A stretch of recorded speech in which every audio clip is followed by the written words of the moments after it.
Hi, I'm MJ Hecox here at Leopold's, where we pair our bottles with books. So for our selection this month, we're featuring a Sangiovese. We've selected this bottle because it pairs beautifully with pizza. We think about eating pizza and drinking wine together, but pizza is actually a pretty hard food to pair with. That's because it has tart tomato sauce, creamy cheese, salty, umami meat. That's a lot of flavor. So when you're pairing with pizza, you want to select a bottle that has acidity, big, ripe red fruit, tannin. This particular bottle offers that and should elevate and complement your pizza. This bottle is from Le Ragnier. It's in Tuscany, as I mentioned. It's beautiful handcrafted wine, organic vineyards, hand-harvested grapes, unfiltered bottles. This is craft wine at its best, and it's so ready for your dinner table with pizza. We think you're really going to enjoy. Oh, and if you find yourself in the unfortunate position of being pizzaless, you could also pair this wine with the book, The Star-Crossed Sisters of Tuscany. Cheers. Hello and welcome to Cooking with the Cap Times. My name is Beck Henriksen with the Cap Times. We're back with another duo night tonight. We have two chefs joining us. They are Chefs Chance and Chefs Christian from Homecoming in Spring Green. We're so excited to have them come and show us how to make homemade pizza. But before I pass it over to them and Lindsay, I did want to thank our sponsors tonight. So our official kitchen sponsor is Kesnick's. That's where we are this week and every month. They're so lovely to host us in this wonderful space. Kesnick's is the perfect place to shop like a chef. All of your kitchen needs, I assure you, you'll find them here. So make sure you can stop here anytime. It's open to the public. And then I'd also like to thank our wine pairing sponsor, Leopold's Books Bar Cafe. You just saw a little video from MJ talking about the wine that they selected to pair with tonight's dish, the pizza. Be sure to stop there to buy some wine, to browse some books, get coffee, cocktails. It's a beautiful space. You also will have the chance tonight to win a bottle of that wine that you just heard about. And the way you'll do that is by submitting your questions in the chat throughout the night. We'll get them answered by the chefs. And then at the end, we'll pick one person to be with the most interesting question or whatever we feel drawn to. And that person will win a bottle of wine that they can go pick up from Leopold's. We do have some in-person guests tonight. Those are Cap Times members. If you would like to join us in person, it's a good time. You can do that by becoming a member, which you can do by giving any amount at membership.captimes.com. It's a fun time. Okay, so now without further ado, I will pass it over to our food editor, Lindsay Christians. Thank you so much, Beck. Thank you, Christian and Chance, for being here tonight. Thank you, guys. I just really quick, for folks at home who may not know Homecoming, because it's out in Spring Green, and we are, we're very Madison-based. I've been to Homecoming a couple 4 or 5 times. I love it. Tell folks about the restaurant and also a little bit about Reunion, which is coming up soon. Yes, so Homecoming is a pizza, we kind of do, It's what we want, Yeah, it's whatever. Yeah, we're really lucky to have Leia and Kyle, who are the owners, and they give us all freedom just to explore food, and we get to use such great produce from people, farming, and so we're just very lucky to just make good food for people and kind of experiment and do things that we find out we enjoy. And so that's kind of it for us. Yeah, so we like to say there's no bad idea. Yeah. So whatever we think of that week, whatever interests us, we try to put on a menu and provide that service for the community and whoever comes to the restaurant. Yeah. Yeah. And it's in this beautiful building, a schoolhouse from the late 1800s. Yeah. It's on a historic Sauk County registry. The food is in the building as much as the building is in the food. So it's just an all-around good experience if you are able to make it out there and just it's an experience. You just got to come. Yeah. It's really beautiful. There's this lovely backyard area that is wonderful in the summertime. Absolutely. But one of the things that I've loved is just it really feels like the food feels bigger city than Spring Green. And there are a lot of people who come out to Spring Green from major metropolitan areas to see American Players Theater, right? Because that's a huge hub there. So do you feel like you've been able to push a little bit, maybe further than you would have otherwise? You have a lot of freedom there. You can kind of design. Yeah, so we're definitely pushing the limits of the space. Yeah. So we're working off of 3 inductions. We're doing protein pickups like pork chops, fish, steaks, all in a pizza oven because that's really what we have. That's like our biggest, that's our big machine we got. In our pizza oven. We're doing pasta on the induction burners, and honestly, 3 burners is all I need. Yeah.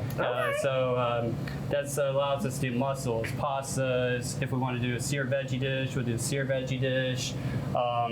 And you brought it back to like it has this big city feel, and that's kind of like a thing. Like we all have experience working in a big city, and we all moved here in Spring Green, and we're just trying to provide, like I said, provide that service for the community. Just bring good food, local food, and then kind of just showcase it all through homecoming. All the hard work the community puts in. Yeah. Historic buildings are really challenging, right? Yes. Yeah. There's not necessarily the space that's been designed to do what you're making it do. So talk maybe a little bit about Reunion and what's coming next for that. So we just signed a lease. We'll be renting out of an old bank in Spring Green, and it took us a while to figure out a name, but we finally landed on something called Reunion. And we're super stoked to be basically taking our bigger entrees from Homecoming and bringing them over to Reunion, and letting Chance do what he does best and kind of create a menu that showcases, food from Steadfast, food from Enos and Kate's Family Farm, and we're just really lucky to be able to have a spot like that because it's an actual kitchen this time. Yeah, So we're going to be having some, not just a new spot, but new ways to create things and new ways to cook things, and so that we're a little limited to at Homecoming, but still the same great food, same freshness from all the farms around us, and so we're just really lucky, and hopefully we're aiming for a end of month grand opening, so be on the lookout for that on our Instagram, but it should be coming up in the next week or two, so we're stoked. We're really excited. And we're going to try to bring that same philosophy that we bring from Homecoming. Anything goes. If you have an idea, let's try to work it out. Let's push that out the kitchen and see what happens. Yeah. Awesome. Yep. I mean, I am in Spring Green a lot all summer because I review all of APT. Yeah, so I'm really happy that you guys are doing this personally for myself. Yeah. But also anybody who's going out to see. Merry Wives and Windsor just opened. The Lyre is opening this weekend, and so is the Royale. There's going to be just a really great season of APT this year. So Not to mention there is art fair this weekend. Yeah, this weekend's art fair. Yep. I'm coming out early on Saturday to Yeah, art fair. absolutely. So it's Spring Green should be packed. Yes. Should be lots of fun things to do, as always. That was a big reason too, because we noticed that there is a destination, especially these big events, and so having one restaurant, which is great, we just getting really busy and we can't always serve everyone, and so having 2 spots is going to allow us to hit different clientele and hit people that want to slow down a little bit, have a nice slower dinner, or we still have Homecoming where it's very family friendly, very kids running around. There's a chalkboard that they're playing, like they're riding on. We have the park right across, so it's just like we have these 2 really cool spots that we're hoping to catch a lot of people in. Yeah. So That'll be great. Yeah. Well, hey, let's get started. Tell us really quickly why you decided to do pizza. You're going to be demoing pizza here. Well, we watched a couple of these and we saw this beautiful, Absolutely. we saw this beautiful red oven, and we said we just have to do something. Clifford, the big red oven. And that's like the origin of Homecoming is they started off on pizza nights every Friday night. So like having pizza was just something that felt kind of natural for us, and yeah, we think we know what we do really well, and that's the fun thing about pizza is like you can do. There's so many styles, thin crust, New York, deep dish, and so we're able to do what we like to do, and hopefully you guys will enjoy it too. All right. So I'll get started on that then. While he's gonna be chopping some onions to caramelize them for a pizza later. Absolutely. Nice. I'm going to try not to cry. So I'm going to go over here on this, and Christian's going to demonstrate up front. So there was I know you guys got sent out a recipe earlier. So this first part is kind of simple. We're just kind of I already pre-measured this, but you should have it on your ingredient list. Basically, we use a little blend here of a high gluten flour. One's a specific pizza flour, and then we use I use a spelt flour from Meadowlark that kind of helps give it that texture that we're looking for that it may be missing from the high gluten. Yeah. And so we love Meadowlark. They have some great flours, and so this It's like spelt a double. flour. Is a double O flour for part of it? Yeah, so it's a double O pizza flour that we use. And That is what I put in the recipe. exactly. So good. Yeah, it is. And then the second part is that 10% spelt flour from Metal Arc that just gives it that little extra flavor, that crunch, and also just the texture from it. And so this is pre-measured throughout on that ingredient list. And basically what I'm just doing is I'm just gonna let this flour soak with some water and just let it get hydrated for a little bit. And that will just help with the texture of it. It'll allow it to pull a little better. But it's just it's an important process in just letting that dough become what it needs to. So let me grab some water. We do have one quick question from the audience. Yeah. Colette wants to know what brought you to Madison, or specifically Spring Green, considering all the places. Well, that's Yeah, that's a great question. So the good thing we have an hour. It's a long. So I moved up here in 2019 to Stevens Point. My fiance, she's from Stevens Point. I worked there for about a year now, and at the same time, Kyle and Leia, they moved to Spring Green. Like I said, I lived in Stevens Point for a year. Kyle and I were chatting back and forth. Bring context to this, Kyle and I, we worked in North Carolina. I was gonna say, did you work in the Carolinas? together? Yeah. We worked in the Carolinas together at a place called Buxton Hall. It's in Asheville. Barbecue? It's a barbecue joint. Yeah. We did whole hog barbecue and a bunch of traditional southern sides. Yeah. We've been talking back and forth, and he's like, "Yeah, I got this restaurant," and I'm like, "Oh, that sounds cool. It's in this old schoolhouse." So almost 2 years ago, on my birthday, I went to have dinner with them, and I just fell in love with Spring Green and the place, and I was like, I want to work here. This is the perfect place. So ever since then, I worked at Homecoming, and I was like, man, I need some help. That's where I came in. Yeah. Chance and I met back in 2018. We worked in national parks together at Crater Lake, and so he's from North Carolina. I like to tell people we're just two Southern boys. He's from South Carolina, and I'm from Southern California. Like Orange County, LA, where are you from? Riverside, so right next to Orange County. But people don't like that when I just say I'm a Southern boy. Okay. It is Because it's a completely different South. Yeah. But we both had this is our very first job in parks at Crater Lake, and we're both prep cooks. And we just both came, and in those settings, like you're meeting like hundreds of people just from random places to come work for a summer in a beautiful place. And that was kind of what drew us there in the first place, was the spot. And we worked that whole summer together. And then after that, we both went down to Duck Valley to work there. I promise it's the onions. Yeah. That's the story. And I will stop just real quick. So basically, all I'm going to do right now is let this dough just hydrate in that water. I'll probably leave it for a good 10 to 20 minutes. So the yeast is in there? Or? Not yeast. It's just the flour and just the water. Okay. We're just going to let that water just hydrate the flour. Just let it do its thing. So I'm going to put that to the side, and then we can keep talking. So we went down to Death Valley, which in the wintertime is amazing. It's like it's a beautiful summer, basically, in their wintertime. In winter. Yeah, absolutely. It's like cool 70s, it's like, we both got to work there. And that's where we kind of went our separate ways. Him and Kayla left, and I ended up going to Glacier for that summer, and then that following summer, and they went off, I believe we went to North Carolina. Yep. And then, we went straight to Asheville, and that's where I met Kyle. Yeah. Nice. And so we went our separate ways, and we stayed in contact. I mean, we both love very similar things. We love sports, we love food, we have the same kind of humor. I think I'm a little funnier, but that's debatable.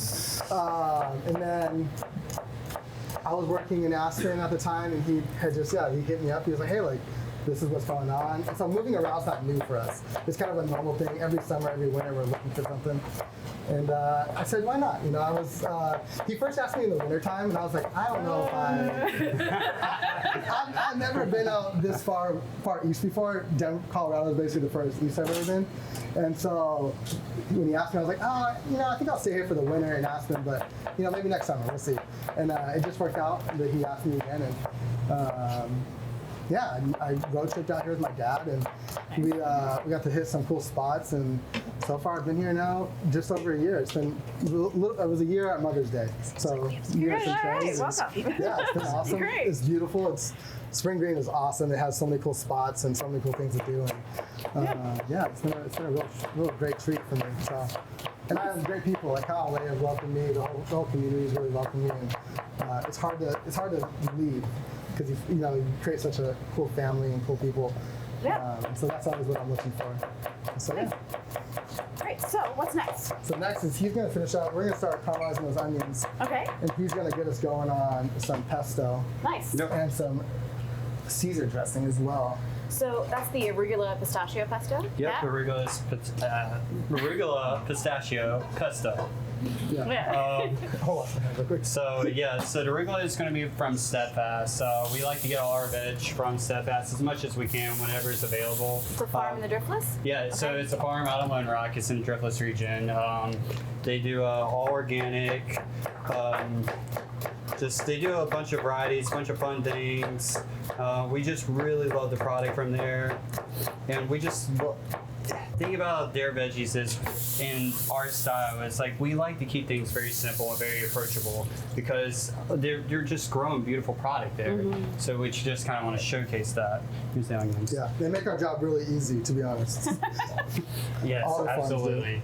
So we love to support them, and they come to the restaurant and eat, and it comes back to that community thing where like we just really want to, it's like us together, just like kind of like providing for the community. So the arugula pesto, you can do this with a hand blender. We have this fancy RoboCoupe here Yeah. that can do some damage. So we're gonna add roughly about 3 or 4 cups of arugula here. Just straight into the blender. We don't really need to chop it. Some people chop it, you can. But we're just gonna go straight into the blender here. And the thing about this is it's gonna just like all condense down as it's going. We did have one other question. Tom wanted to know if you use starter in your pizza dough in the restaurant. We do not. We've toyed with the idea. We just are going at such a we create so much dough that I wasn't able to keep up with the starter. And so once I'm able to get into a good mode, we'll probably go into that. But at the moment, we're just using instant yeast. How long do you let the dough rest when the dough is? Auto leasing. So right now the term's called auto leasing. It's you can go for about 10 to 20 minutes. Okay. I usually give it about 20 minutes, and we'll probably just give it as much time as chance is done with this pesto. All right, love it. And then we'll go. All right, what you looking for? I'm looking for some parm. Farm is going to be in the Excellent. fridge. Thank you. So while he was explaining the starter and answering your question, I just threw 3 cloves of garlic in here. They were already peeled by the magic of television. So I'm going to throw about a handful of parm, which be a cup. Let's go 2 cups. Really depends on how you like your pesto. I like mine kind of cheesy, kind of hearty. I just really like cheese, And then But you are in the right state, yes. yes, absolutely. That's the thing about Wisconsin, Yes. Love cheese. I love how forgiving pesto can be because I feel like if I get a ratio slightly wrong, I can adjust it fairly easily. Oh, absolutely. Yeah. And the thing Pesto's is, great. you don't really have to use arugula. You can Yes. you can go to. I mean, I've done it with rapini, which is not ideal because it's very stocky. But yeah. you can do it with mint, any kind of green, as long as We'll do spinach a lot. And we'll throw in basil just to give it that extra flavor. Yeah. But we're able to get a lot of spinach too, so that's always helpful too. Yeah, so we always get whatever's abundance at Steadfast that we. So sometimes it's spinach, sometimes it's arugula. This week it's arugula. So I added a juice of 1 lemon, and then we're going to hit it with pistachios. Are they toasted? Yes, they are toasted pistachios. Nice. Yep. So I'm going to go in a couple handfuls of that. We'll say about half a cup. Nice. So is this going to make more than we would use for the pizza? And if so, what would you recommend that we do with that? Well, we could use it as a dipping sauce for Okay. this broccolini dish we're Okay. going to prepare. Or you can use it for on toast, eggs in the morning if you have some left over. Like a little pasta. Yeah, you can put it in Yeah. pasta for sure. There's, pesto, there's no rules about it. You can put it on a cheese board if you want, Nice. Okay. Yeah. I love it. Okay, and all I need is oil. Right here. Yep. So, can you find the lid? Oh, there it goes. So, this fancy thing, we just let it go. And I like to pour as it's going, just so I can get an idea of a good ratio. Okay. So we're just gonna go ahead and see it's all coming together. It's nice and bright.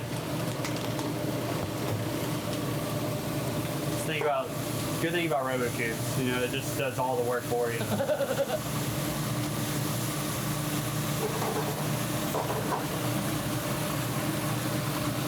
And we're just trying to get it to the consistency where we want to spread it. Because the dough's, it's going to be really kind of hard to spread on raw dough, so we want it nice and smooth.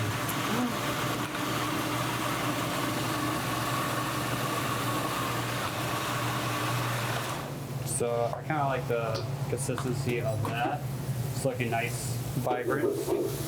We're going to give it a little taste, and then we're going to adjust the salt from there.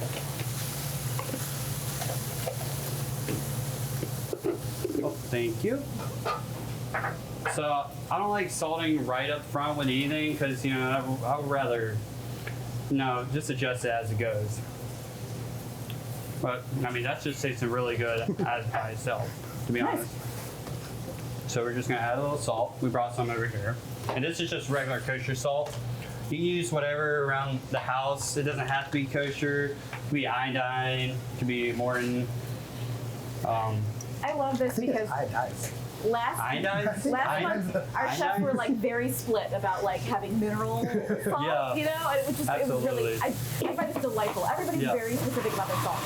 Oh yeah, that's the thing. Well, like you said, pesto is very forgiving. Yes, it is. So, and if you don't have arugula, you can use mint, basil. You can use mint, arugula, any green. So we're gonna taste that. And that's where we want it, Perfect. Awesome. right there. So we're gonna get this off. All right, behind us we have onions that are caramelizing. You got it on what, medium? Yeah, low? you don't want to go too hot where you're not looking to burn that. You're just looking to get that contact with the heat where the sugars start to caramelize. Okay. So it can be if you have it too hot, those sugars can start to burn. We're trying to go for a low and slow as we can go without wasting all the time here. But you don't really want to touch it too much too. You want that contact with the heat where that sugar is caramelizing on it. And so every once in a while, unless you notice it burning, but try and get that surface contact on that. It's really important on that. Yep. Got it. All right, what's next? So I'm starting on the Caesar here. Excellent. I pre-made the mayonnaise before I got here, but you can use. You're more than welcome to use a homemade mayonnaise if you want. But just make it easier since we're cooking from home. Maybe you don't want to make a mayonnaise. Maybe, no. So we're just gonna. This is a cup of mayonnaise. We're just gonna toss in here, and then I got these nice anchovies, and we're just gonna try to turn it into like a little paste right here on the cutting board. Homemade mayonnaise is incredible, but it doesn't last very long. Yes, and I've tried exactly. to make smaller amounts of it, and it does not work at all.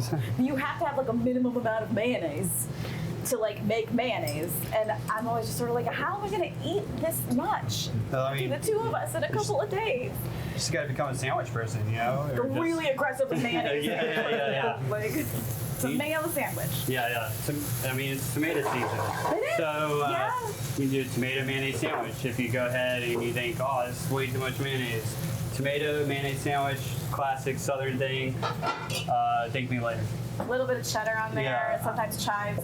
I ate that every day for multiple meals for 2 or 3 weeks last summer, and I did not get tired of it. Absolutely. Just every single day.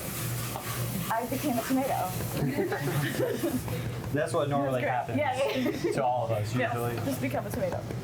Preferred not homemade mayonnaise. Ooh, good question. So this is since I'm from the South, obviously I'm gonna go with Duke's. So preferred homemade, non-homemade. Yeah. Mayo. Prefer But I like Hellman's. Hellman's, Dukes. Right? Okay. That's because he's from California. So, yeah, growing up, my dad, even my mom, would not allow any other mayonnaise other than Duke's. And to this day, you can talk to him and he's like, "Oh, it's a Duke's?" I'm like, well, Dad, I made this homemade. You know? But yeah, so yeah, Duke's. It says on the bottle, it's just got that tang. You know? Is it less sweet? Is Duke's less sweet or more sweet? I wouldn't say. I think it's just perfectly balanced. Hellman's is it's a little sweet, right? I haven't really eaten much Hellman's. It's a little sweet, right? It's not a Miracle Whip. Yeah, no, it's not Miracle Whip, and it's not like a QP sweet. Not like but, QP. Yeah. Honestly, QP mayo is Pretty great. Yeah, it's pretty great. It's getting up there. That's one of my favorite mayos, to be honest. I like a lot of lemon, so I do lemonades. Oh, yeah. Lemonades, yeah. Yeah, I That's my love thing. that. Yeah.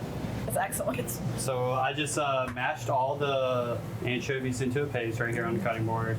We're gonna add some Parmesan. Okay. And I like my Caesar like peppery and briny. Yeah. I don't know about y'all, but I just love the anchovies come through every time. Yeah, it's funny to see because we don't work off a lot of recipes, and so like some weeks I'll make the Caesar and some weeks he'll make the Caesar, and you'll be like, oh, you can kind of tell because we kind of have a different. But there's no like we don't believe in like a wrong right way. We just whatever whoever gets to it first and is able to make it gets to decide that week how that Caesar's gonna taste. I definitely love my Caesar peppery too. All right, so you got green mustard. Is that going in here or no? Yes, it's going in here, just a little bit. You don't want the Caesar to be overwhelming. It's really, really grainy. Like very, like visible mustard seeds. Yes. You don't want it to be too overwhelming. You don't want it to be like a mustard dressing. You don't want to take it away. So we're just going to go with about a teaspoon of that in there. And then we're going to add a little bit of red wine vin to even it out. It's all the way over here underneath the capers. Is this guy? Yeah. Yep. All right. Yeah. And we're just going to give this a mix.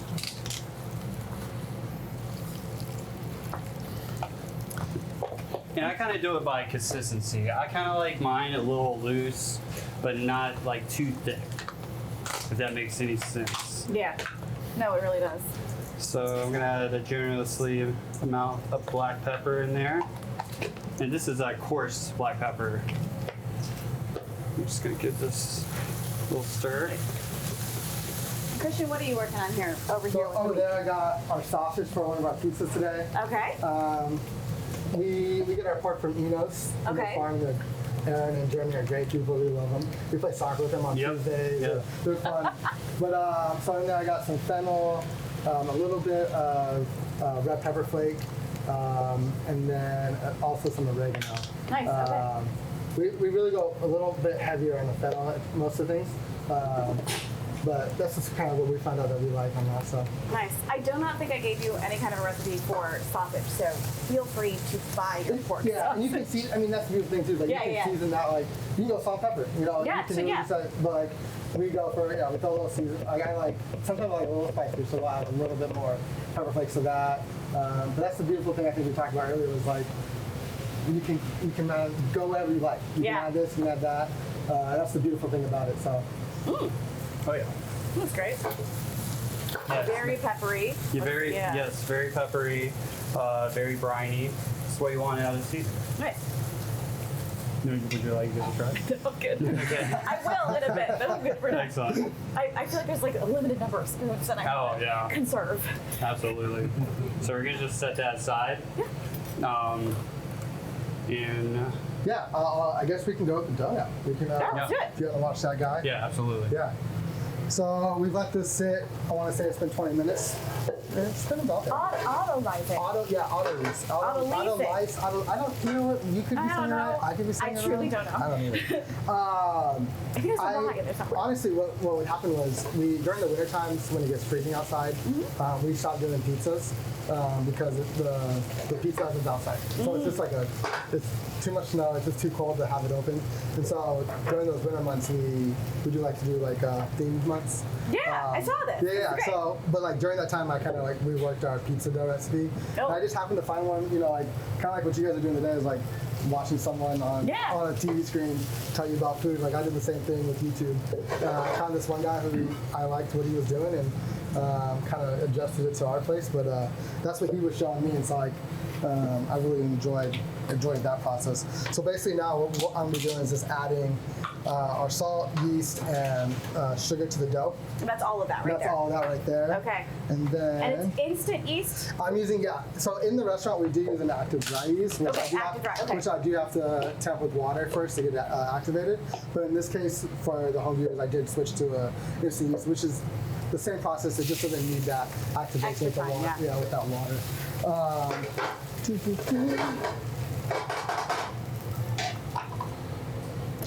I'm just missing my yeast. It's already in there? Oh, you're totally right. Look at this. Look at this. I was shooting the ass. So we're gonna do that. If you don't have a mixer at home, I'm just using this guy. We have a really good guy that helps me with the big batch of doughs we have. Basically, just wanting it to incorporate. We're gonna let this incorporate. Just a couple minutes, nothing crazy, and then we're gonna let it sit again.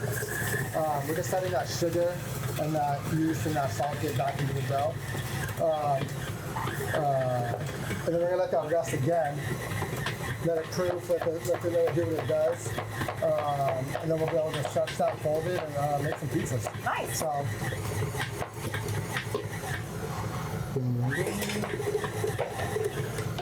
And what you'll notice in this process right here is the dough will be nice and stretchy. It won't be like, when you're pulling it won't be tough. And so like, you can see it coming out like this. Oh, Okay, like let's show me, yeah. let's see, we're getting pulled out here too. All right. Nice and pulls apart nicely. You know, it's gonna be nice. We'll add some more flour to it a little later to kind of get that going. But for now, that's great. Everything's been incorporated. We have our water, our flour, salt, sugar, and yeast.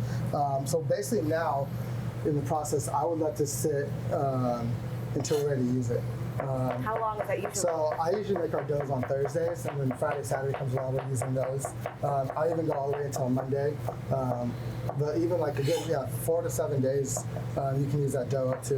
Nice. You can use it for anything. We'll use it for bread. Like sometimes we'll make a mushroom dish, and what we'll do is kind of make like a fake focaccia almost, and I'll put it on our pizza pans and put it in the oven. And just to get a little rise on it, we'll cut it and slice it for bread. Using our pizza sauce in our mussel dishes. And, so yeah, you can really use it for whatever you like. And so we'll let this sit, and then I have some other dough that we can work with. And you're covering it so the top doesn't dry off? Exactly. So Okay. what will happen is it will get really dry and kind of crusty. Yes. And Yeah, then it I've seen this happen to my dough. Exactly. So then it will, so, and we can even, and actually I will do too, we'll throw a little olive oil on top just to kind of keep that. That's in the recipe, I believe. Yes. Like olive oil. Just to kind of keep it, that moisture. And I wouldn't recommend using it right away. I would give it definitely some time to rest and some time to come together, let that flour and gluten really become what it needs to. But I would, at the least, I would give it at least an hour. Okay. But like I said, I give it up. I'll use it all the way for 4 days, Nice. and that should give us, enough that we use for the weekend over at Homecoming. All right. We have a question that I feel like there might be some backstory to. Melissa wants to know, do you remember who you were watching on YouTube that inspired your approach to pizza dough? Ooh, yes. His name's Charlie Anderson. I believe we put it in the we put it in the little feeler out. Totally. I love, personally, my favorite is thin crust, like New York style. And so after just scouring, just seeing how people, and also like, we don't just do pizza at the restaurant, so I gotta think of like my whole day as a whole. Like I gotta prep out this, I gotta prep out this. So I wanted to keep it something that wasn't insane, where I just had to like a 4-day process. Where some pizza doughs can be like that, where you have to start it one day, let the dough rise and develop, I was trying to find a good balance between them all. And so he did like months of research, tried different ways, did different things. And what the best part about it is he had like a spreadsheet where you could like input how much dough you needed, what you would like, the kind of dough you wanted, and it kind of gave you a recipe. Oh my gosh. Like trying to find a recipe that I needed to make dough for 200 pizzas was a little hard. So this was nice to be able to kind of just plug in some numbers and have those calculations on top of my head. Because math is hard sometimes, and I can't always do it. Math is hard a lot of the time. Especially with baking. Yes. It's that you want that exact 10% this, 5%, and so that's all that's really new to me in the sense of in the cooking world. And so that video was very helpful for me. Charlie Anderson, I believe his name was. Nice. Really seemed like a really cool guy, and I love your style, so that's what we went with. Cool. Speaking of math, Nancy Lee wants to know if you can double or triple this recipe to make more pizzas. Definitely, and so I believe it was actually in that. We'll go back to this. The email you guys received was there should be a baker's percentage of the whole recipe, which is basically it'll tell you with your flour being 100% how much salt you should use, how much sugar you should use, and basically you have to find the ratio. So if I'm using 100 grams of flour, I'll be using 10% of the spelt flour, which would be 10 grams. And then so you just kind of work off that. And he, as well, if you want to find out his website, Charlie Anderson. It's linked in the recipe too. He has that spreadsheet where you can just kind of enter it and double it with that. So I simplify the recipe that you guys have at home, but if you click through the link to where it originally is from, all that percentage stuff is there. Yeah, and like I said, like I have no shame. Like I'm just learning how to cook. There's so many people in the world that like do amazing things, and why limit myself to trying to think I know everything? And so I love watching people. I love learning from Chance, and we have a lot of cool people that we get to learn from just within the region too. So absolutely. Yeah. What are you making here? So I've been secretly over here making a broccolini marinade as a surprise veggie dish. So what we like to do is utilize the pizza oven, like we said, and showcase veggies. So we got the broccolini from Steadfast. What I'm going to do is I'm going to make a quick marinade, which is really just a vinaigrette, which I really like the acid. It really comes well with like charred veg, I believe. And plus it's summertime, It doesn't even have to be in a pizza oven. It can be on the grill. It can be directly. I would totally do this on the grill. Directly on the coals, and it's just something light and hearty and flavorful. It can pair well with like a steak or just by itself. So what I'm doing is I added a cup of vinegar, about 2 tablespoons of mustard seed, 2 shallots, and 3 garlic cloves. And I kind of just sliced them, not minced. I kind of like it rustic, because what we're going to do is we're going to incorporate the sliced garlic and shallots into plating to kind of present it. So I'm just going to get a quick emulsification and just stir and slowly pour into oil. And it's okay if it's not completely emulsified. Like I said, we're only charring. So we're really just trying to get like the flavor of the garlic, the mustard, and the onion, just all together. And we're just gonna let the broccolini kind of just sit in here for about 5 or 10 minutes or so. We just want the broccolini to kind of break down, and that's what the vinegar is gonna do. What I love about this too is that because it's veg, you can use the marinade on both sides. Yes. I don't have to toss anything because it's touched raw meat. You can just use it again. Yeah. And then you can use the marinade as a finishing. Right. Yeah. Exactly. So, yep. So what I like to do when it comes to like emulsifying, I kind of like to use a little bit more oil than vinegar. I find that it kind of like thickens everything up. So we're going to go just over a cup of olive oil here. So you're just going to slowly whisk away. So, you save your workout for the morning. You got your forearm workout at night right here. And what better way to work out with a glass of wine or, you know, some slow jams or whatever you want. See television. Another question from Colette. She wants to know why apple cider vinegar and not white vinegar. Well, see, I like the taste of apple cider vinegar. I mean, I grew up a lot on apple cider vinegar, but really, white vinegar, I think I think it's a little harsh. It's a little bit more, kind of like has a little bit more bite than apple cider, where apple cider is a little bit more sweeter. So I like to incorporate that sweetness into whatever veg I'm cooking that day or so. But I will use white vinegar for like pickling or things like that. Mayonnaise. I think of white vinegar, like distilled white vinegar, and I think of either cleaning or dyeing these two. Oh yeah, absolutely. Or that. There's like numerous things you can use with white vinegar. I remember being at my mother-in-law's house early in my marriage, and I was asking for vinegar because I was going to make a salad, and that's what she gave me. She gave me the big thing, and I was like, oh, thank you. The only vinegar she had in the house. Alright. No. So this is coming. We did not use vinegar. So this is coming all together. This looks like enough marinade for what we have.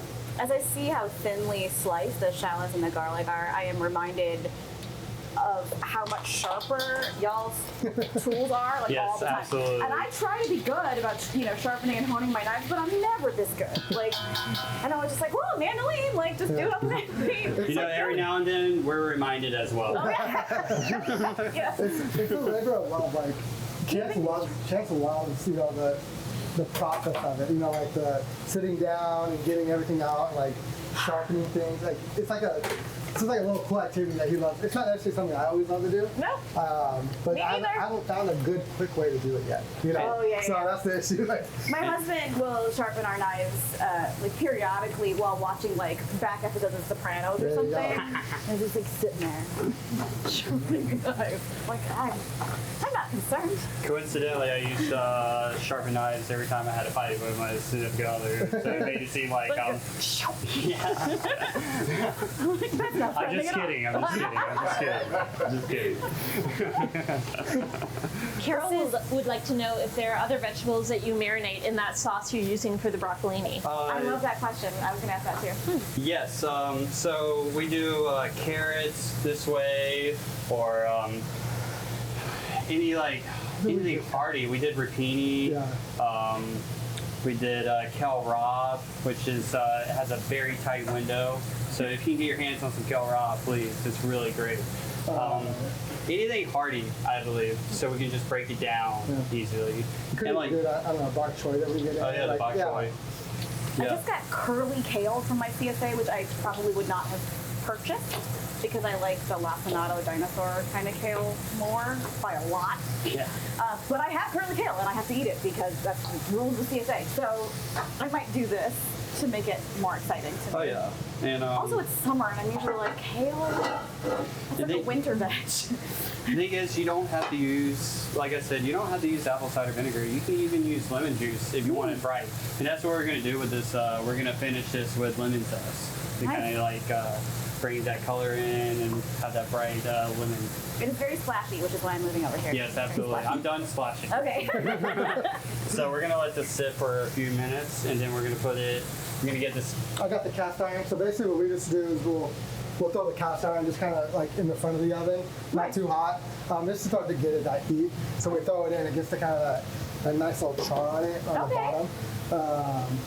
And then we'll finish it off from there. So back here, I'm just getting our sausage ready. For me, at the restaurant, I'll throw it on a sheet tray and throw it in the oven. Oh, Let it okay. go for a little bit, then I'll break it all up. But every time we get a nice, a nice little area, there's some pan work, So we're just cooking it off here. We can go fully because we typically will save it, so I don't like to leave it undercooked. Yeah, we're doing that. We have some mushrooms in the back that we've chopped up. Basically, we have a guy named Jay in town, and he grows all the mushrooms that we get. So he has shiitakes, oysters. He's amazing. So we're really lucky to get a bunch of boxes for him. So we try to use that as much as possible. So that's what you'll see back there. Those are shiitakes, of course? Those are the Shiitakes. Yeah. And we like to keep pretty. it. Same idea. We keep it simple. Little salt, pepper. Especially with everything going on the pizza. Yeah. You don't want to just create so many different flavor profiles. So we kind of keep it, all in the same vein of the seasonings. I love those. Yep.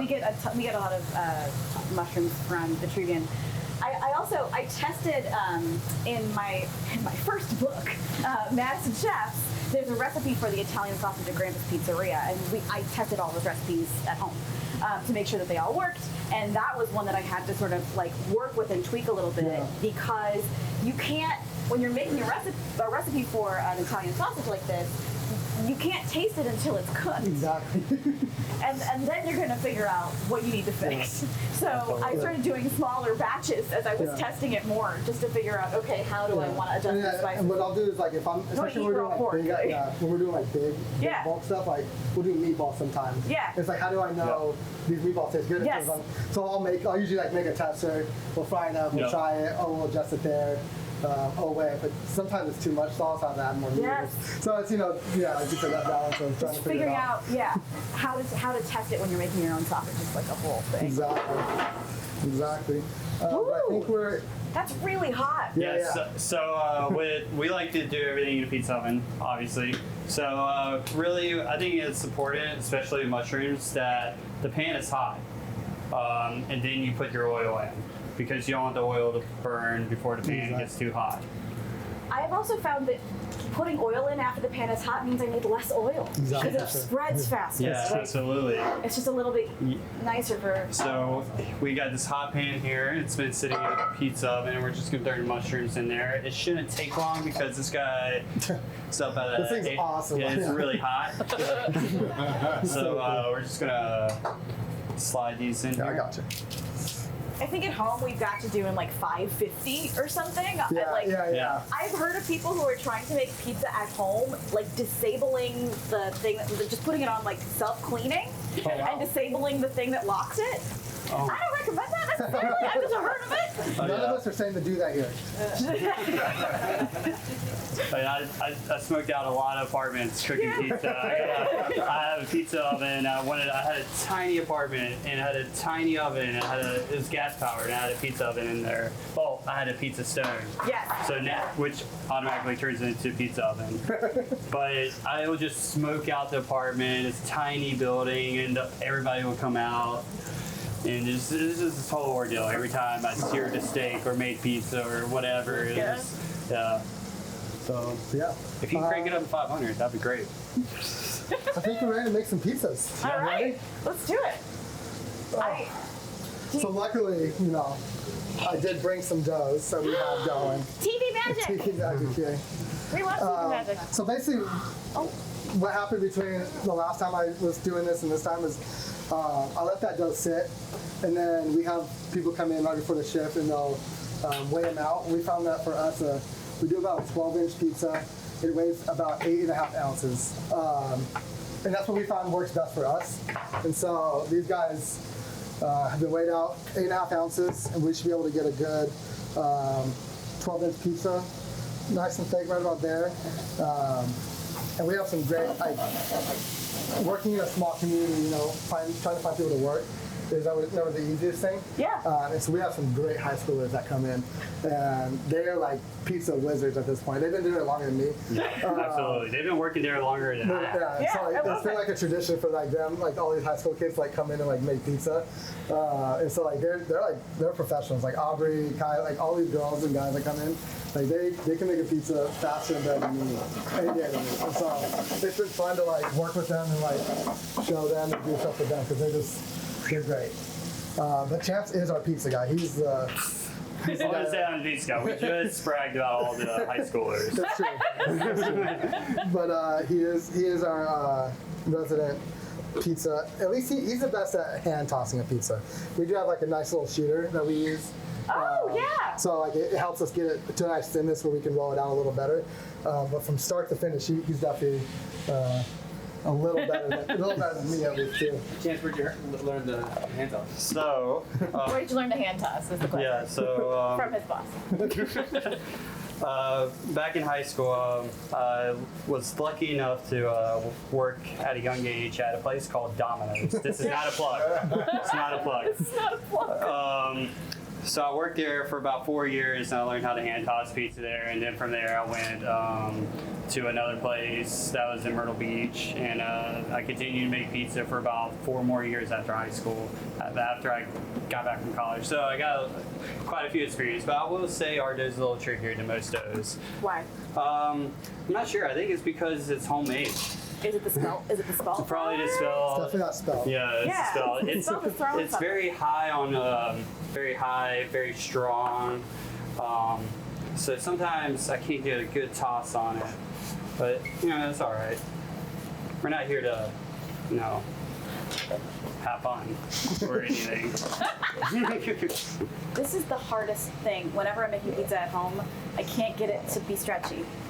Like, Right. I don't know if it's the right temperature or if I'm just, but mine are always misshapen and weird. Yeah. 100% of the And time. it happens, like, some of the dough, so like, because I'm usually one making all the dough, and so some weeks it turns out great, and it stretches nicely, and then some weeks, you know, I hear it from every teenager complaining how they can't stretch the dough.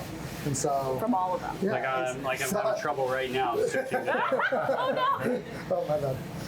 But we Do you have any flour? front foot. Yeah, yeah. Yeah. It was. Oh, I moved it back here. I wrote it out. All right.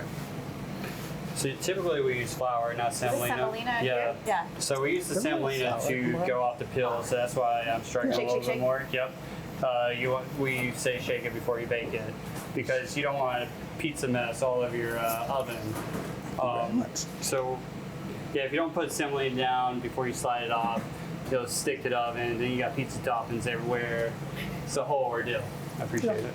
So I'm gonna restart on this. We'll have this as a for us. Yeah, that's for us. That's great. For us. So That's the best part too about working at homecoming is any pizza that, you know, breaks in the oven or doesn't come out right automatically gets staffed. And so it's just like Oh, I love a it. mad rush to always get. So what I like to do, I like to pat it all down nice and flat, and I like to start on the crust. So what I'm doing is, I'm pushing with my fingertips on the edge to form that crust line. So typically you want to stretch from the crust, and then not overstretch the middle. So what I'm doing is I'm not really doing anything with this hand, but with my right, I'm pulling. So you don't want to pull too hard. You don't want to pull too little. It's kind of like, you know, you'll feel it as you're stretching. And you got to be patient. Sometimes the dough is too tough. Sometimes the dough is too tough, just like the first one I tried. So you just got to take your time, and I promise it'll turn out. So It's a circle. Exactly. So I That's, feel honestly, that's the hardest part. It's so hard. I like So I always feel somehow good about make a this little, one. little line up here. I don't want to toss in the air because I don't want to risk popping it. But we'll just go like this. We'll give it a good stretch. Just get it thin. You don't want to put it up to the sky, and you want to make sure it's not too thin. This looks like perfect consistency. Oh yeah, he's getting it on the camera there. Oh, People excellent. to see, yeah. Can you see me? Should- So I'm happy with this one. This one looks great. Well, you've inspired some of our audience. Colette says, that's amazing, makes me want to work at Domino's. Excellent. You know, you get that experience. I'll tell you what. Domino's should be no time a pizza expert because they push pizza out of the kitchen like nobody's business. I gotta say, so I like to try new things, new techniques in my kitchen, and one of the things that I'm really reluctant to do is to buy new tools. Like if I don't have a pizza peel or if I don't have a pizza stone or whatever, Yeah. one thing I do a lot is just like post on your neighborhood buy nothing or post just anywhere like on your social media and be like, hey, I have borrowed pasta machines this way, I have borrowed like food mills, people will loan you stuff, and then you can be like, oh yeah, I actually like doing this, and then you can go and buy it. But like ask your friends. Oh yeah, absolutely. Because your friends, I promise, your friends have a pizza peel if you're watching the show. Or you probably do, you know? Once upon a time, I did save a couple cardboard cutouts from frozen pizza just so I can slide the pizza into the oven. Yeah, But that'll work. I mean, you just make it work. yeah, So pizza is so beloved that someone has tried it. You know what I mean? absolutely. Or you come cast next. Or you come to Casnick's. there you go. And you can get a pizza peel, and you can get all the wonderful things. That's very true. So as he's doing some more dough, we can start assembling some of our pizza here. We're gonna do our first one today, which is the sausage one. It's gonna have caramelized onions, mushrooms, and sausage, and then we're gonna finish it with a little bit of tarragon breadcrumbs. Nice. It's something that we, try to be fancy with sometimes. We like to We like that crunch. we like that crunch, yeah. So that's something at the end that we'll finish with. Actually, So it this kind of stuff's brings really it- good. Yeah, there we go. Oh, there you go. Yeah, this stuff's really great. So I found this cool spoon. It's gonna just, I found this cool So you don't want it. The issue with sometimes with people topping their pizzas, they add a little too much, and that can kind of help not let the dough cook all the way when it's in the oven. So less is a little bit more when it comes to this, just because sometimes overdoing it can help. Not what am I trying to say? Will ruin the pizza a little bit. Not let it cook thoroughly. And so, just a nice little sauce there. That there. Tomato sauce smells really good, Right. actually. It's very aromatic. Yeah, we like to keep, again, this one we like to keep it very simple. It's a very oregano base. It has salt, a little bit of salt, a little bit of sugar. It's all with the acid from that tomato. And then that's kind of it right there. And we're just using canned tomatoes, San Marzanos. And you're not cooking Yeah. it. Not this one. We will do some other ones that we do cook, but this one is just straight off the can like that. No need to cook it. Unless you're trying to get a richer, deep flavor, you could cook it down and reduce it a little more. But we do find that this is a little nicer like that. Patrick DiPolo at Salvatore's is very big on not cooking things, Yeah. not cooking the sauce twice. Yeah. Like it's a very big deal. And I'm like, all right, I'll listen to that. So then we throw a little bit of cheese down. And you want to focus on the outsides. A lot of times the middle can get too condensed, and that will help. As you're pulling the pizza, it will get stuck in the middle sometimes because it's a little too heavy. Just like that. What kind of go. cheese is that? So this is a low moisture mozzarella. We find that it just kind of melts better, gives it that better, that pull that people are looking for. We've had a low moisture June, so it kind of Yeah. tracks. Now we're just going to be using that sausage we cooked. Just kind of give it a little. This is the Enos Farms pork that you have seasoned. Correct. Yeah, beautiful. There we go. That's fully cooked right now, yeah? Fully cooked. Fully cooked. Yeah. And then we got some caramelized onions that we finished over here. It's a nice, kind of dark looking texture right there. They get very sweet. It may be one of my favorite things in the world. We get a lot of people coming in to the restaurant when we're not open. And most of the time we're just cooking onions and garlic. Yeah. And Absolutely. the best compliment we get is man, it smells so good in here. It's we're just cooking onions and garlic. If you want to pretend to be a good cook, just cook onions and garlic. Yeah, it's Maybe right before people come over. Yeah, exactly. And they're like, oh my gosh, this is the best thing ever. I will sometimes cheat a little bit and add a little butter or add add a little Oh, sugar yeah. if I'm really cheating. Balsamic. Balsamic, that's yeah. another little thing Balsamic, you can yeah, do. Yeah. Whatever floats your boat, just go ahead and do it. And then we got these onions. Let's see if you got not onions, mushrooms that came out the oven. Jay's mushrooms. Jay's mushrooms. They're gonna go back in the oven, so we're just looking to get a nice little texture on, a little softer, like that. That's one thing that I've had to learn not to move around too much in my pan Yeah. because they won't get Yeah, you want that good, and that's where all that caramelization comes from. Is just that contact with the pan, Yeah. that sweetness, and then boom. Do you salt the mushrooms at the beginning or at the end? In the beginning, I do it in the beginning. Because that's a thing. Yeah. And then we'll throw this guy in the oven. This guy's a little hotter than we're used to, so I think it's gonna be a little 2 minutes sooner than I'm used to. But we'll throw it in, and what we're looking for is just to get that bottom nice and charred, get some little dark spots on that, and then we'll finish it by lifting it up and trying to get the top part of the pizza nice and covered as well. And so. You always also want to check to make sure your pizza slides off nicely. That's where that semolina comes in, is that it's just moving off. Sometimes what will happen is the dough will connect with this metal piece and get stuck, and what will happen is it'll fold on itself. And so you always want to make sure this can move freely when it's coming off. It goes back to the shake before you bake. Yeah. Shake before you bake. Because you don't want to find out at the last second. I could not get my hand that close to the oven. I'm still Chance has a higher tolerance than me.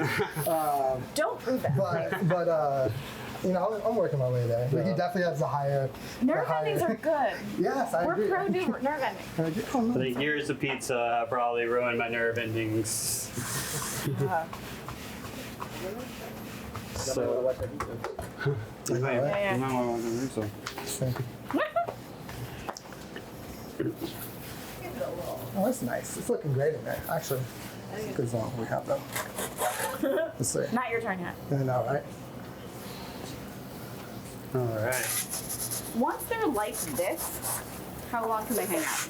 They can hang out. So the high schoolers, they like to get about 5 or 6 dough ahead.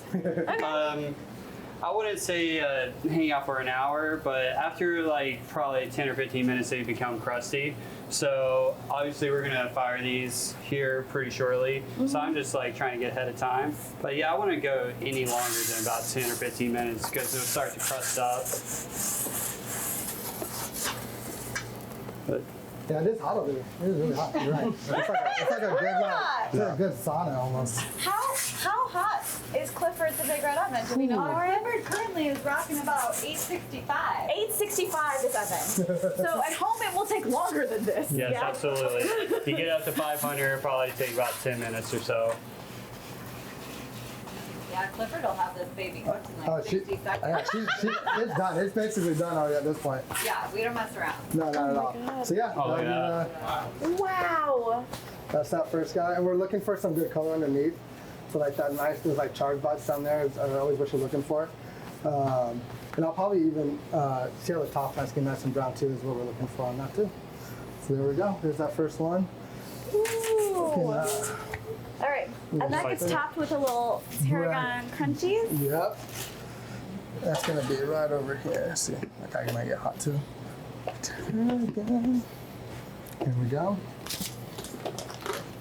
So yeah, basically what we do is we get bread from Crest Spring, and we'll usually have a toast on the menu, and then all like the chunk pieces that we can't use for toast, we'll dry out a little bit and then throw them in the oven, and then blend them up to make just a breadcrumb. I think of Crest Spring as being like very alt flour, like lots of alternative. Yep. Yeah. Alternative to like wheat, like your spelt and your. Yeah, Absolutely. No, they're great. The bread's awesome. Right. It makes great for. It looks amazing too. It makes really good for our toast. For a minute. What? They had a pizza farm at Crest Oh, Spring yeah, for a yeah, while. yeah. And he I was don't know telling if they us- still do, but I don't know if they still do, but I know It was really fun. But I know that he was cranking out some pizzas. That he was doing a lot. He was telling us because that's our biggest hurdle right now is just production of pizzas. Quantity of pizza, yeah. It's like just getting it on. And he was like, yeah, we can do like almost 300 a night. I'm like, oh my gosh, that's impressive. We're hitting like, I think last weekend we hit, on a busy night, we hit like 140 pieces coming out. And so yeah, it's just nonstop, pizza being made, pizza in the oven, pizza coming out. And so it's just like this circle of just everything going on. my move with homecoming is always to get there like really early, like as early as I physically can, Yes. and then we never get a a bad option. whole bottle of wine because the wine list is wonderful. Yeah, absolutely. Yeah, Hannah's been doing a great job with that. Yep. She's been, I'm real snotty Yeah. about wine, and it's Yeah. real good. yeah, her and Kyle are doing a really good job with that. Yeah. So our next one is going to be that using that green pesto. It's That's beautiful our green color. pie. Yeah, I love it. Nice and bright, nice and green. Smells like garlic, which I just I love. You can't go wrong. No, you really can't. Yeah. So just kind of pop some out. And like you said earlier, like pesto can be thicker, it can be thinner, and for our pizzas, we typically go a little thinner to spread it out, so it's not as pulling the dough as much. And then you also realize like he did put a lot of oil in that as well, so like a lot of oil will be as you're cooking it, kind of coming out from that pesto as well. So you don't need to go crazy, or your pizza get kind of oily in that sense. I've had a lot of pizzas sink. Yeah, it happens. And I think, so he's getting ready that broccolini, which also be a nice little touch of that. We have some, I tried to put a little something in the recipe of like, if you don't want to do this in your oven, you can do it in your stovetop. And one of you guys wrote no, and I was like, okay, no. I mean, I will sometimes do this kind of thing on the stovetop if I don't have enough room, but If you've already got a hot oven going. Yeah, absolutely. Anyway, yeah, Yep. do it there. We always like to have a green pie on the menu, just something with some veggies.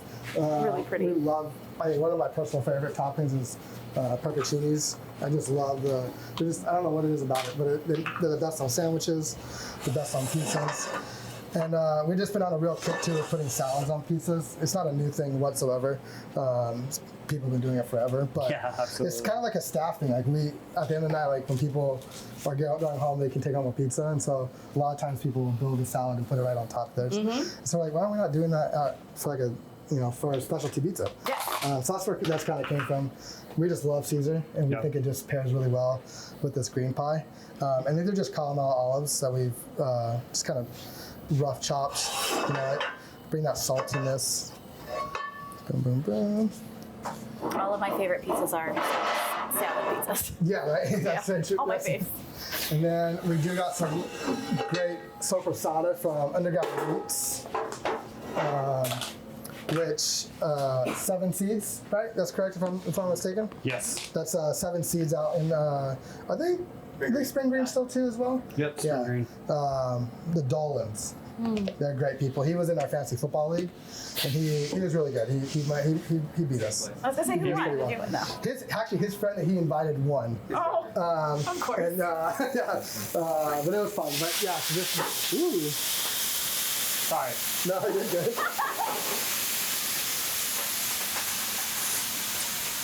It shook right off. Took right off. And that's the most important, is just making sure that thing flies right off. And then yeah, he has that broccolini going. Can get nice and charred. Beautiful. Yeah, it's one of our favorite things that we do. That's how we're gonna have time. 7:06, but Okay. not too bad. Sorry about that. All right, we're almost done with the second one, I think. So we'll just spice it and You slide the pants over. Hot over there. And so what Christian did off camera, when I messed up that first dough, what you could do if you do mess up, if you're hand tossing or rolling out, have a hole in it, you could form it back into a ball and just let it rest for another 30 or an hour, and it'll come back up. Because you already disturbed that gluten, and you just let it rest. Be patient. If you're not patient, for example, Yep. say you were not a patient person, and you cooked it anyway, would it just not rise? It just wouldn't stretch because that glue is tight. Because if you reform it back into the ball, you'll have a hard time. See, it's really small now, but if you let it rest, it'll grow a little bit. You'll be more malleable like they were before. Got it, okay. So that way there's no waste at home or You just have restaurant, to wait. wherever. Yeah. Okay. you want to make that Caesar salad. Yeah, absolutely. So, we got some red Russian kale from Steadfast over here. And, Maybe I'll do this with my kale. yep, My curly, because it's this kind of, that's pretty. I don't know why I'm being so complaining about it. I'm sorry. Kale's delicious. I just eat it all winter. And I was like, oh, like I said, this is great. Steadfast does So really sorry. beautiful product, and this is their red Russian kale. We like to use this or collards or any hardy green with our Caesar. Sometimes we'll pair it with a bitter leaf like a radicchio. You just have that briny, bitter, hardy green type deal going on.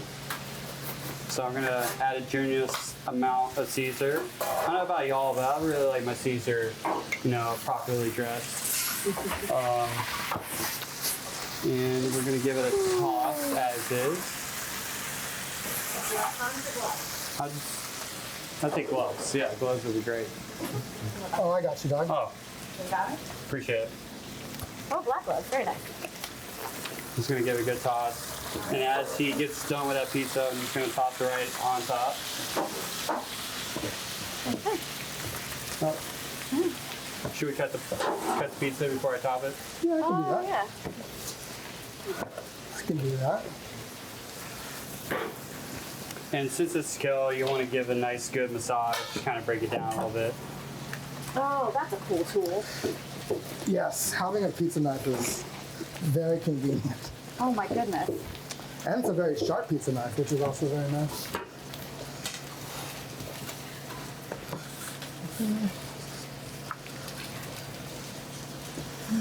All right.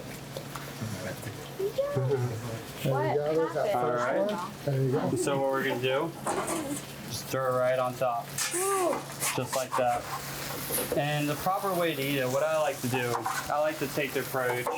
This is a little small pizza, but maybe you can do it. I like to fold the front into the back and make like a tiny little sandwich to hold that salad in place. And just, take a good old bite. But, it might get messy. I don't know how y'all feel about that. So we're gonna top it with some onions. I like the little red onion on top. Are they just straight up red onions? Yep, just straight up sliced, All right. thinly sliced red onion. I will sometimes shock mine in ice water so that they're a little bit less, Oh yeah. but it's all up to you. And then we're gonna hit it with some Parmesan, which we have over here. And this is a Santori Parm. Oh, yeah, Wisconsin made parm. Yeah, absolutely. And then you just build your Caesar salad right there. Maybe top with a little bit of breadcrumbs if you want. And there it Let's is. see it. Yay! Oh my God, that's gorgeous. These are beautiful. And those are 2 pizzas. All right. All right, and then the last guy up is ready. So I got that broccolini out the oven. It's nice and charred. Some plates. Plates are Oh, yep. underneath. Look at this guy. So yeah, so we're just looking to get that nice char on those. Yep. Excellent. No, I got that. Yeah, I got it. Yep. So we're gonna go.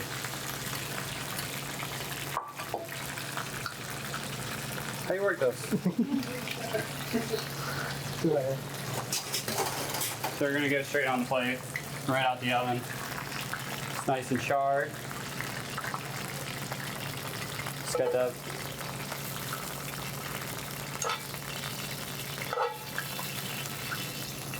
So what we're gonna do, we're gonna bring it over here. And I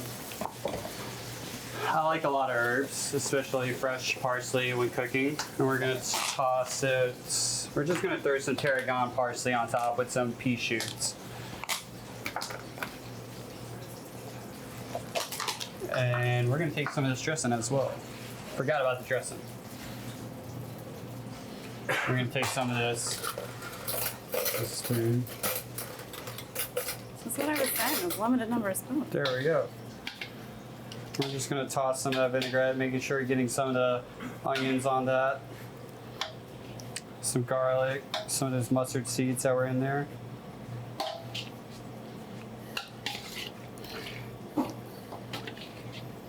And you use a bigger spoon if you want, save some time, And those shallots should be a little bit pickled from the vinegar as well, so it should be nice and bright. And we're just gonna generously garnish that, just like that. And nice parsley, tarragon salad on top, I would say. Oh, it's beautiful. It's so green. I love things that are green right now. I just need to feel like it's warm. Coincidentally, we do a lot of green dishes in spring green. Oh, there you go. I've no clue if it's on purpose or on accident. And then Let's say it's on purpose. It's always on purpose. we're just gonna hit it with some pea shoots. And there it is. Look at that. Oh, it's beautiful. Yay! Oh my gosh, gorgeous. Thank you so much. Yeah. Yay! You guys, Thank you. All right. Wow, this all looks delicious. I can't wait for myself and everyone else here to eat it. Thanks to everyone who's watching at home. Thanks to all the Cap Times members who could come here in person. Again, if you'd like to taste this delicious food yourself, besides going to Homecoming, you can also become a Cap Times member and in the future come to one of these events in person. You can do that by going to membership.captimes.com. And we also would like to thank one more time Kesnick's for hosting us here and Leopold's Books Bar Cafe for being our wine pairing sponsor and providing this beautiful wine to pair with this pizza. And without further ado, thanks to Chance and Christian for joining us tonight. Thank you. Thank you so much.